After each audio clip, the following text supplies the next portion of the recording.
Welcome back. Thanks for sticking with me. I appreciate the interest.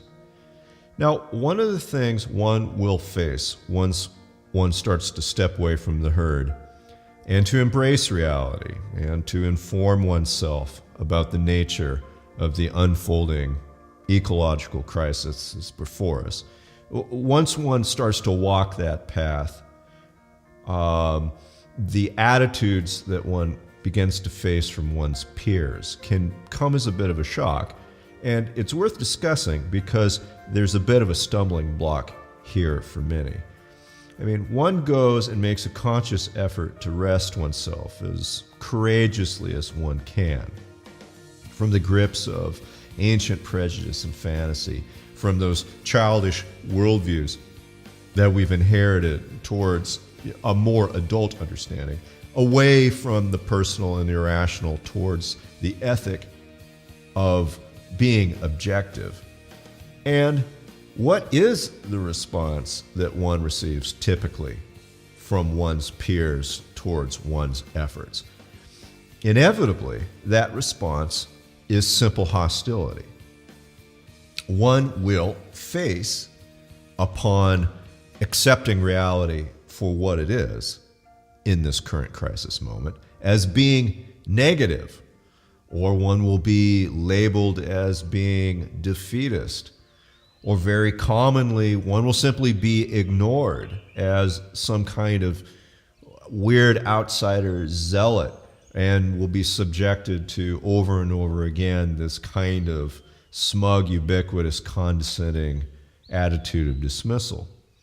Or one may actually end up being labeled an extremist. That's my personal favorite, as if believing that actions might actually have consequences, or that the physical world might actually have constraints, or that the merit of a given choice must be seen in context of its objective, measurable impacts. You know, like wild stuff like that, believing in wild, crazy notions like physical reality makes a person an extremist. Now, imagine this. The second one actually starts to lift oneself from the narcotic haze of the otherworldly and then to live life consciously in the first person, one gets labeled as negative. And it can be a bit of a shock at how ubiquitous and persistent this social pressure can be.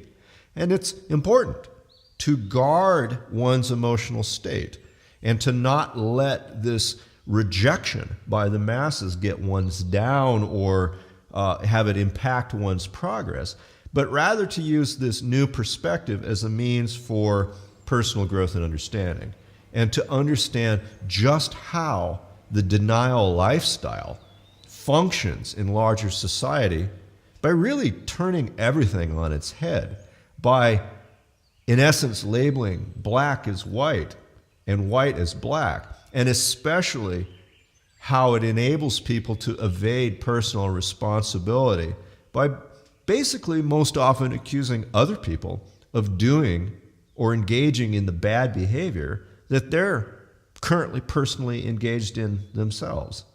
Now, in normal times, it's not too difficult to kind of politely ignore this craziness, but again, we are currently living in a moment of crisis.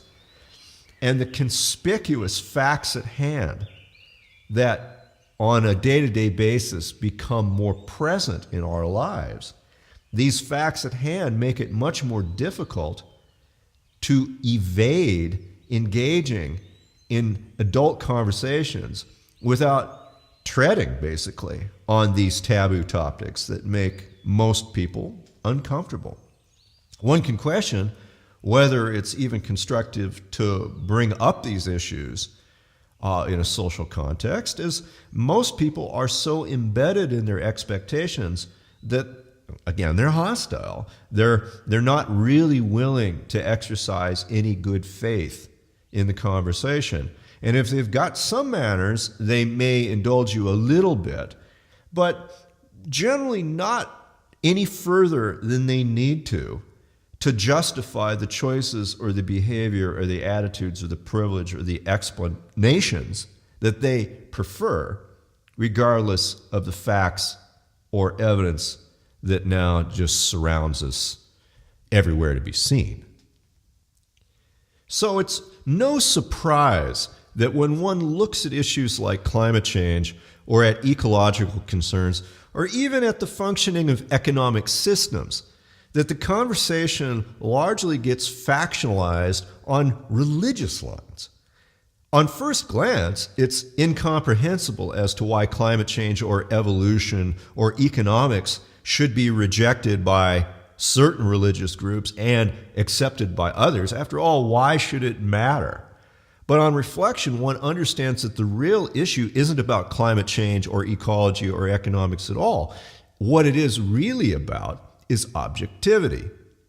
And that some positions that are based in objectivity, that are explained through a rigorous scientific effort, in fact, more than anything, contest the position that one can pretend to believe willy-nilly whatever one prefers at the moment, whatever is most personally expedient. And we have to admit, for most people, it's quite expedient, at least in the short term, to believe there's something enlightened about being ignorant. Inner wisdom or insight or any of that is often much more valued than objective observations without. Of course, because objective observations often run afoul of one's personal preferences. And then, of course, that leads to difficulties. But to bury one's head in the sand as a strategy tends to, over time, lead to bad eyesight. In fact, one can really start to suspect, in looking around, that what passes for popular enlightenment or spiritualism or wisdom or insight very often are simply postures created by people who are sufficiently lacking in subtlety, enough to not grasp the very wholly adequate profundity that exists in the mundane and the objective. And they're lacking the courage to embrace the world as it exists. So then they must compensate for this lack of insight by fabricating a personal metaphysical reality in its place. And then, of course, to persist in demanding this personal fantasy must somehow be recognized as superior to the real thing. So it's important, as one attempts to muster the courage or the objectivity or the discipline to face the forthcoming crisis, to recognize these common attitudes for what they are and to understand the importance of keeping a polite distance from these influences. It's worth understanding why objectivity and courage is so threatening to so many, but to not allow these pathologies to impede one's own progress towards working for a better future.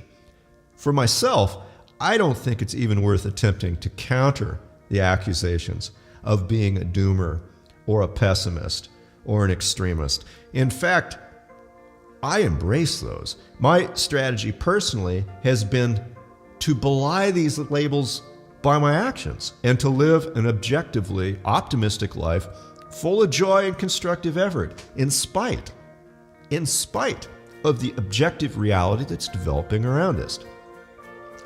As I tell people, hey, a pessimist doesn't plant trees. And now I've planted so many that one can actually see the greenery from space. I think it's very worthy to deliberately take on constructive projects that force a personal ownership in the future and to engage in them with a heroic, practical optimism and to expect success in any future and to work towards a real, measurable, positive impact in the world. Yes, I know for sure the future looks tough. I get it as well as anyone. But it's wholly reasonable to let the future look after itself. Our task, our only task, or probably our only achievable task, is to focus on living an objective, constructive, and heroic presence right now. And That's where I think our efforts need to really lie.